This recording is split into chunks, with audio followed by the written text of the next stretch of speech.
On est avec Robin Doucet, Robert Gagnon et Michel Genet et on explore le bénévolat.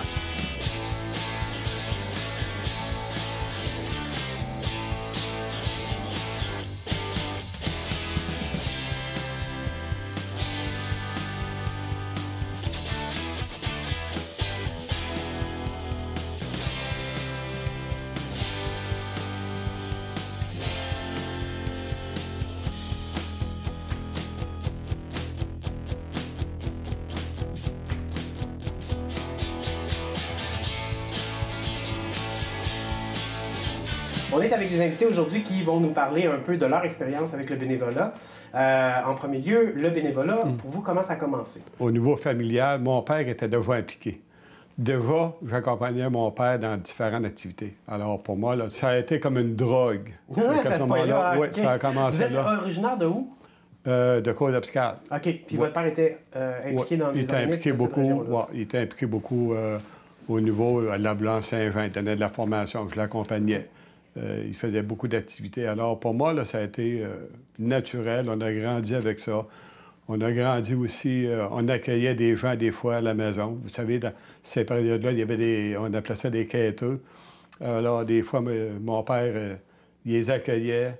Ça fait que, tu sais, j'ai été témoin de ces scènes-là, puis pour moi, ça m'a marqué, puis j'ai continué à m'impliquer, que ce soit au niveau de l'école, président d'école, après ça, la radio communautaire, ça a été pour moi une grande richesse. Puis c'est encore une grande richesse. C'est ça, vous vous impliquez encore aujourd'hui? Ah oui, je suis encore au moins dans une vingtaine d'organisations. Vingtaine d'organisations, OK. Et puis, je suis comme en vacances parce que je dois dire que j'ai déjà roulé à 35, 40 organismes. Mon Dieu, OK, on reviendra. Dans votre cas, le bénévolat, ça passe de quelle façon? Moi, j'ai fait ma vie un peu dans la culture. Tu vois, ça a commencé très tôt pour moi. Mon grand-père avait un restaurant-épicerie à Charlot, au Nouveau-Brunswick. J'allais passer mes étés là. Puis mon grand-père, le soir, il organisait dans le restaurant, il organisait ce qu'il appelait des scénettes.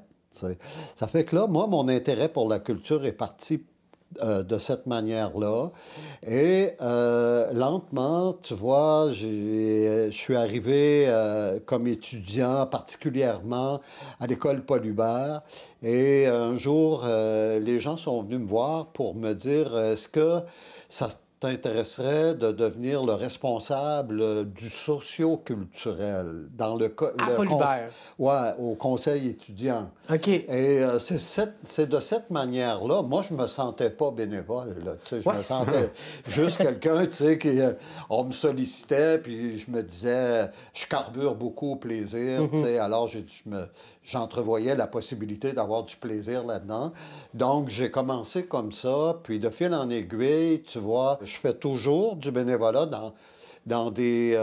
pour des organismes culturels, mais en même temps, comme je suis le directeur d'un événement culturel, le Salon du livre de Rimouski depuis longtemps, je fais ça depuis 28 ans maintenant, je suis appelé, moi, à avoir la contribution de bénévoles pour faire l'événement.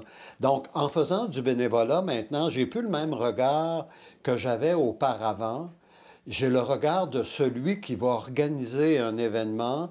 Et en faisant du bénévolat, je me dis, mais qu'est-ce que moi j'ai de besoin? Je veux avoir quand je suis bénévole. OK, ça, on reviendra parce que je pense que c'est hyper important. Peut-être ça va donner des trucs, si on veut, certains organismes qui ont de la misère justement à trouver des bénévoles. Dans votre cas, le bénévolat, ça a commencé comment? Mais ça a commencé, ça va sembler, dans les noms que je vais donner, comme d'une autre époque. J'ai commencé en 6e année comme brigadier scolaire. OK. Avec la badge du CAA, puis la ceinture. On s'assurait que les élèves traversent, nos collègues, nos confrères et consoeurs traversent la rue de façon sécuritaire. Après ça, au secondaire, délégué de classe, délégué de secondaire 1. Après ça, ça a été des organismes qui n'existent plus maintenant, beaucoup. Les 4H au niveau de l'environnement. La JEC, Jeunesse étudiante catholique. J'en ai fait pendant 9 ans. Ensuite, ça a été au niveau de l'implication, au niveau scolaire des associations étudiantes. Alors, c'était beaucoup à ce niveau-là. Et après mon université, j'ai commencé à enseigner. Moi, je suis un retraité de l'enseignement. J'étais enseignant en éthique et culture religieuse. Okay. J'ai été pendant 15 ans coordonnateur du programme qu'on appelle le programme d'éducation internationale, le programme des écoles du monde BI.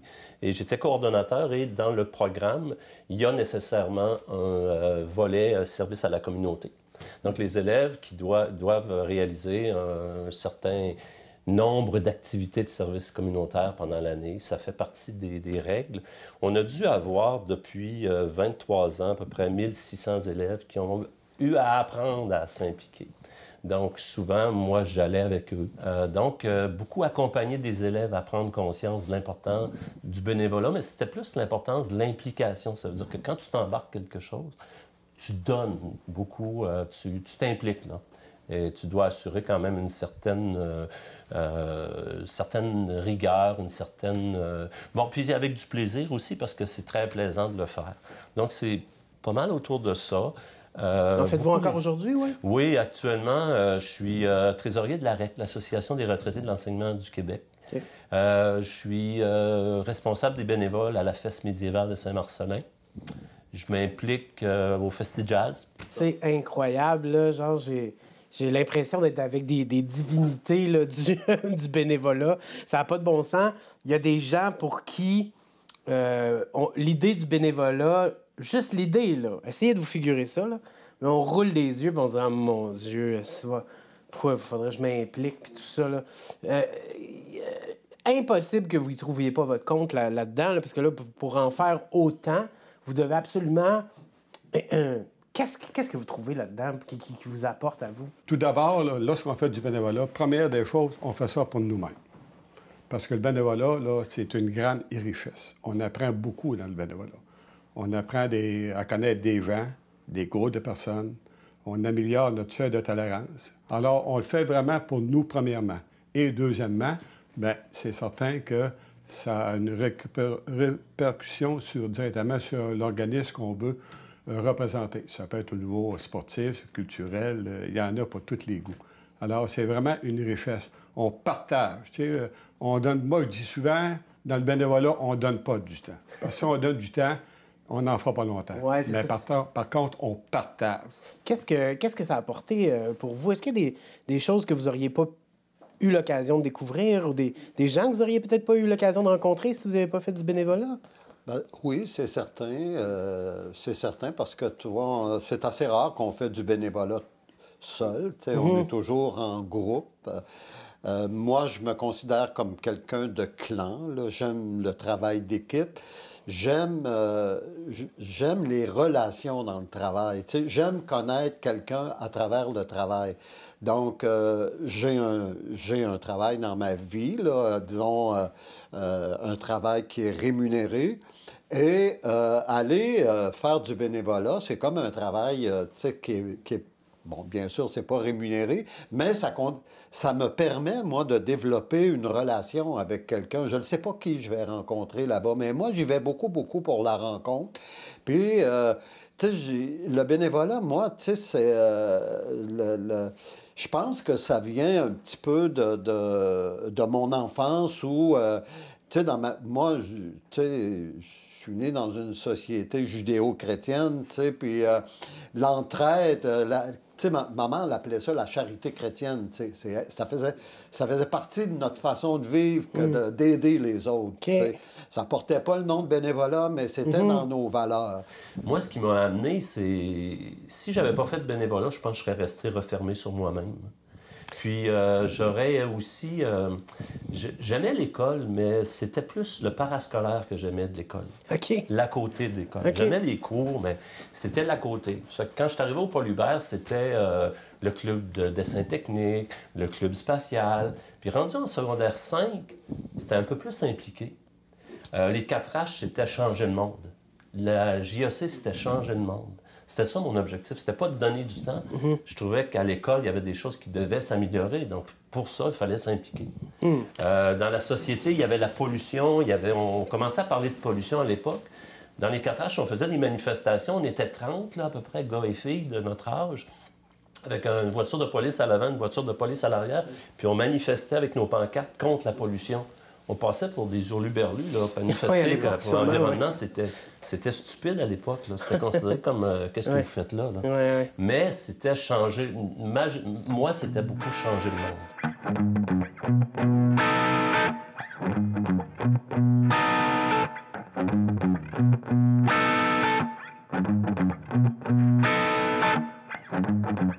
Il y a plein de places que tu peux faire du bénévolat. Lire des livres aux enfants en bibliothèque, faire du jardinage, planter des fleurs devant le centre communautaire. Tu peux aller à la résidence des vieux puis écouter les histoires d'une madame qui vont t'enrichir. Aller dans les festivals, puis là, ils te donnent un T-shirt gratuit qui dit bénévole dessus. Ça, c'est une bonne manière d'avoir un chandail gratuit. Moi, je trouve que le bénévolat, là, c'est une des meilleures choses que j'ai jamais faites. Premièrement, ça m'enrichit dans mon cœur. Deuxièmement, ça m'enrichit en termes de T-shirt. Troisièmement, ça me donne un sens d'avoir un but. Puis quatrièmement, c'est une bonne manière de... J'ai rencontré plein d'amis de même. Puis cinquièmement, le monde, il m'aime plus parce que je les aide. Puis sixièmement, des foyons des collations. Puis septièmement... Oh, j'ai dit septièmement, mais tu vois, j'avais rien. En faisant du bénévolat, tu augmentes tes chances que quelqu'un fasse un film sur ta vie, là. Moi, quand je vais à la bibliothèque lire des livres aux enfants, là, souvent les enfants sont comme « Tu t'as changé ma vie! Un jour, je vais être comme toi! » Fait que, tu sais, eux sont inspirés. Peut-être qu'ils vont grandir, vont faire des films, ils vont se dire « Hey, la personne qui lisait à la bibliothèque, quelle histoire touchante et passionnante! » Fait que moi, j'étais comme 75% sûr que... 75% de chance, puis 75% sûr qu'il va y avoir un film sur ma vie à m'amener dans le prochain 30 ans, 30-40 ans. Quand tu fais du bénévolat, tu as accès à des zones là, que le monde n'a pas accès. Là. Si tu fais du bénévolat à la bibliothèque, tu peux aller dans la salle où les bibliothécaires ils prennent leur break. Nous autres, les gens qui arrivent chez nous, souvent, et je dirais plus par le passé, ils venaient pour nous aider à réaliser notre mandat, c'est-à-dire promouvoir le livre et la lecture dans la société. Aujourd'hui, c'est un peu différent. OK. Puis, Parce que? Parce que les bénévoles ont changé. C'est les bénévoles qui agissaient au Salon du Livre il y a 25-30 ans, là, quand je suis arrivé. Ils n'étaient pas là pour les mêmes raisons que les bénévoles, les bénévoles actuels ont. D'abord, nos bénévoles, nous autres, c'était à peu près 95% des femmes. OK. Qui avaient à cœur la mission qu'on portait. Donc, c'est des gens qui arrivaient, tu sais, comme un exemple, les bénévoles qu'on avait à ce moment-là, si on leur avait proposé un T-shirt avec le logo du Salon du Livre, c'était inacceptable pour eux autres. Il y avait des dames là, qui allaient chez le coiffeur, qui s'achetaient des robes pour venir travailler au Salon du Livre de Rimouski. Okay. Et là, maintenant, tu vois, les bénévoles, moi, je dirais que c'est à peu près 60% des femmes, 40% les hommes. Donc, il y a un meilleur équilibre. Et ils arrivent plus tôt, souvent, dans leur vie. C'est des gens qui finissent leur vie professionnelle, qui deviennent retraités à 55 ans. Et ils arrivent pour faire du bénévolat avec peut-être, je dirais... les raisons sont encore les mêmes. C'est souvent parce que le mandat qu'on porte est important pour eux. Par contre, les attentes sont différentes. OK. La première des choses, un bénévole, il va arriver quand il arrive pour faire du bénévolat, il veut travailler. OK. Il faut que tu l'occupes. Oui. Si tu ne l'occupes pas, il ne reviendra pas. Ah oui. Ouais, il ne reviendra pas. Lui, là, il s'attend à arriver là, puis ça commence, puis ça finit à tel endroit, puis ça, c'est la première des choses qu'il souhaite. Il veut faire des rencontres. Il veut rencontrer du monde, échanger, etc., tout ça. Et éventuellement, il veut être reconnu. Donc, tu as besoin d'avoir un programme de reconnaissance. J'en ai beaucoup là, chez nous. Là. Pour faire un salon du livre, tu ne peux pas penser à faire l'événement en bas de 135 bénévoles. Et là là. Ouais. Et puis, tu fais pas ça comme ça, là, tu sais. Nous autres, il y a une gestion des bénévoles là, qui est très, très, très importante, justement pour placer du monde à tous les endroits selon leur goût. Si c'est quelqu'un qui veut être, je ne sais pas, à l'accueil, tu ne l'envoies pas dehors accueillir les centaines quasiment d'autobus scolaires qui arrivent le jeudi, le vendredi. Là. Il ne veut pas être là. Donc, il faut que tu répondes à leurs attentes dans ce sens-là. Donc, la gestion avant l'événement des bénévoles, bien, nous autres, on est obligés d'engager quelqu'un. Oui. Okay. Tu ne peux pas faire autrement. Est-ce que c'est la même chose de votre côté? Est-ce que ça prend 135 bénévoles?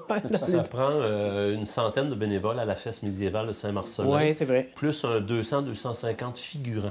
Parce qu'il y a aussi des camps. Donc, les gens aussi qui sont dans les camps, les Vikings, les Celtes, c'est aussi des bénévoles.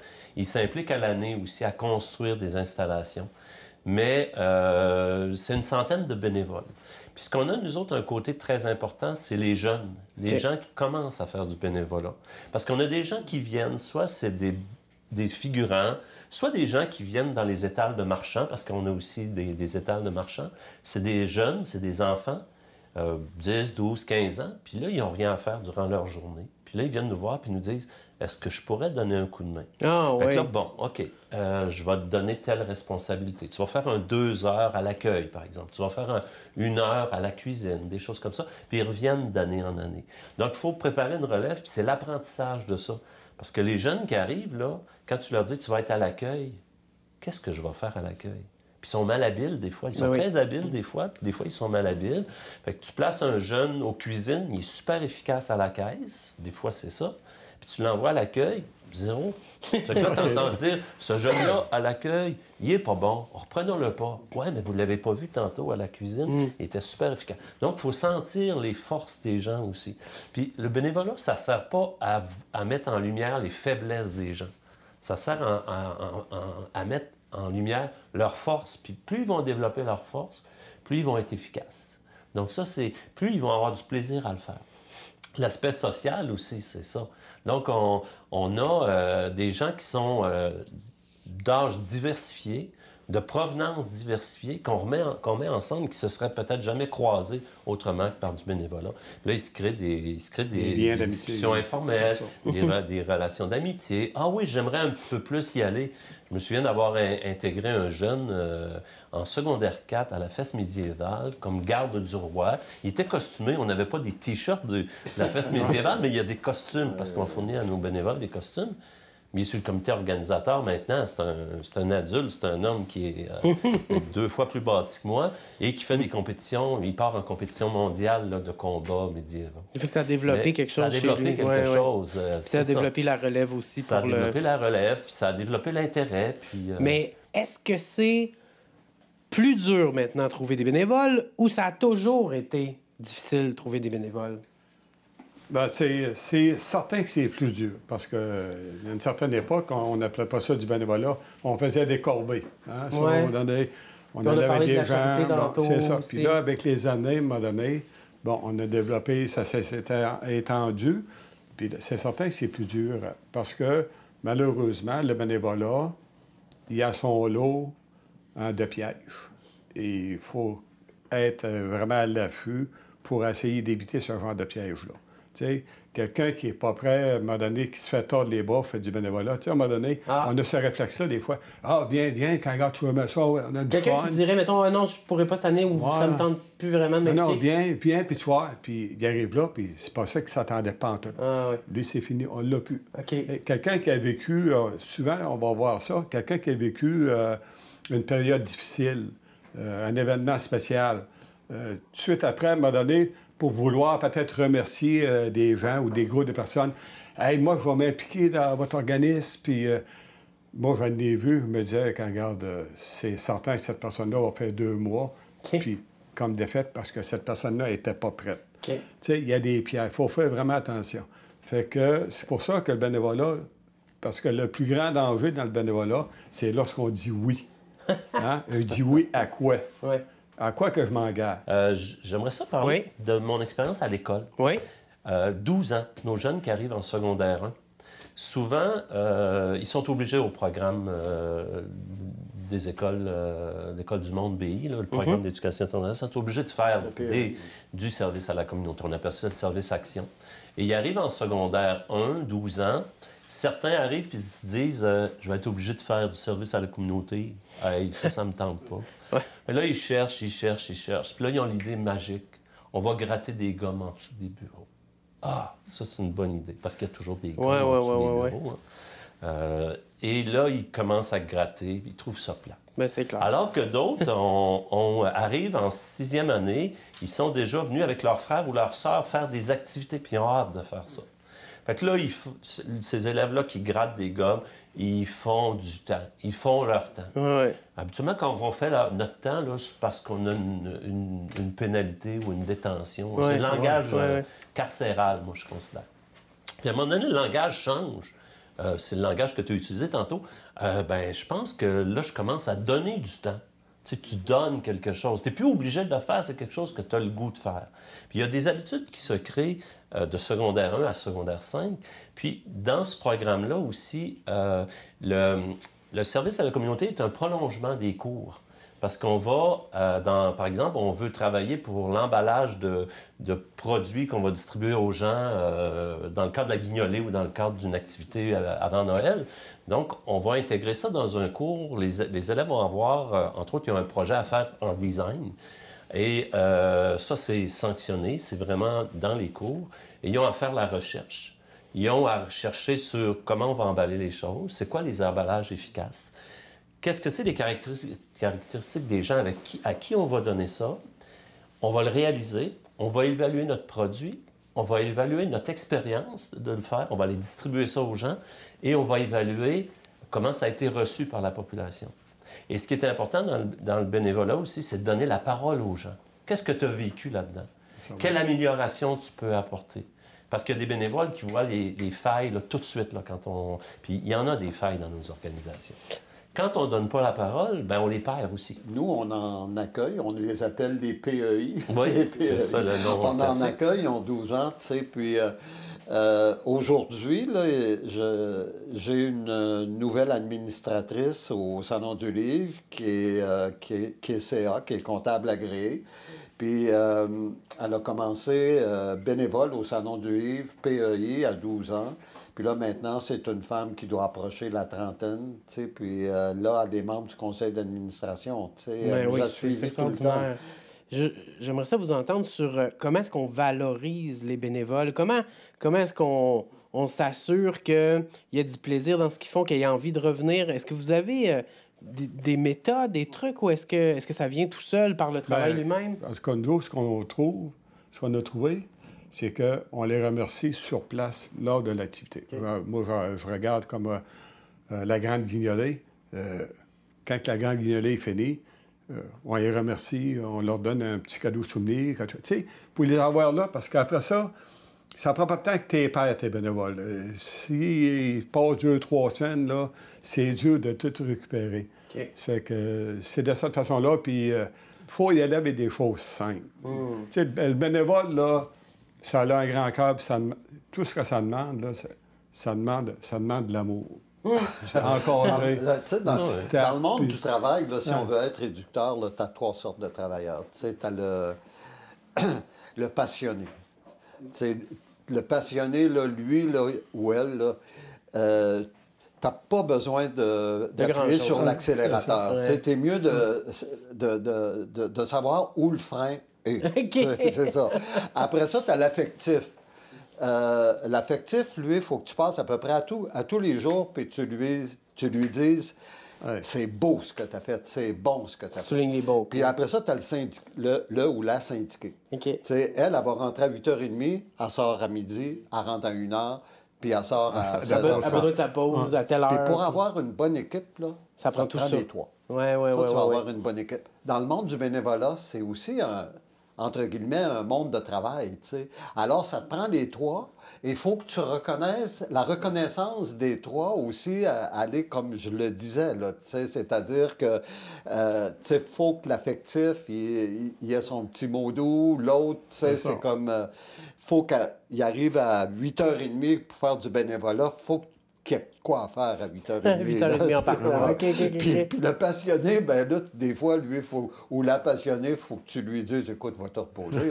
C'est à peu près ça, la reconnaissance. Il ne faut pas qu'il y ait l'impression qu'ils font du cheap labor. Ça, c'est clair en partant. Il faut qu'il y ait l'impression que tu es avec eux autres. Le gilet, là, à l'effigie de l'organisme, là, il est important. D'abord, tu as l'impression que tu es important dans l'organisme, mais aussi, il crée la solidarité. Il crée le sentiment d'appartenance. Ça, c'est des petites choses très simples. Puis, au fond, de toujours... Moi, il y a des fins de semaine que j'allais accompagner des jeunes faire du service communautaire à des endroits que je pensais jamais pour leur dire, on est avec toi. S'il y a de quoi, on est là. Puis, j'avais pas de difficulté à les recruter après pour d'autres choses, ces jeunes-là. Mais en tout cas, même si vous n'êtes pas bénévole aujourd'hui sur ce plateau, merci beaucoup d'avoir participé à l'émission. Ça m'a fait plaisir de vous apporter des verres d'eau pour votre présence ici. Ça fait plaisir. Merci.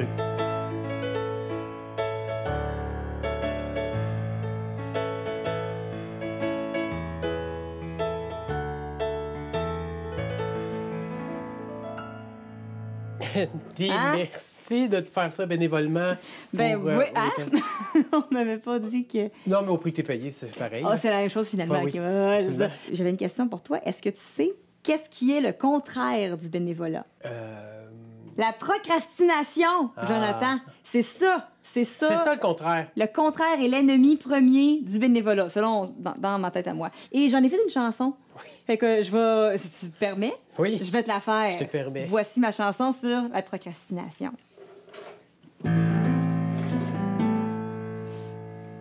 Travailler à la maison comporte son lot de bénéfices. Y a pas de trafic dans mon salon, pas de patron et ses caprices. Alors que j'ouvre mon ordi, un seul problème subsiste. Toton! Netflix. Puis, tout côté, Messenger. En tout cas, bref, notification. Non, je ne succomberai pas à la procrastination. Je jure de terminer cette chanson après la prochaine émission. Je pourrais aller marcher, faut se garder en santé. Et j'ai toujours voulu classer par ordre de couleur mes DVD. Et il y a cette recette de tartelettes que j'ai toujours voulu essayer. On était dans l'époque de la COVID. Hein? Mais non, je ne succomberai pas à la procrastination. Je jure de terminer cette chanson juste après la 2e saison. Rap time, je pourrais parer mon imprimante et prendre 2 heures pour changer l'ongle pour me rendre compte qu'elle marche toujours pas. Monter une table Ikea, traquer mon ex sur Insta, m'épiler à la pince en écoutant tout sur moi, faire le ménage de ma sacoche, rénover ma maison, passer la journée à lister tout ce que je pourrais faire à place d'écrire mon 6 chansons sur l'autre base. Mais non, je ne succomberai pas à la procrastination. Je jure de terminer cette chanson, mais j'ai plus d'idées pour les paroles, qu'est-ce que je fais? Une 2e fois! Oh non, je ne succomberai pas à la procrastination. Je jure de terminer cette chanson demain. Ben oui. Ben, elle pouvait pas se terminer autrement. Ben, pour vrai, j'avais plus d'idées. Juste laisser faire. C'est ça. C'est parfait. Tant qu'à ça.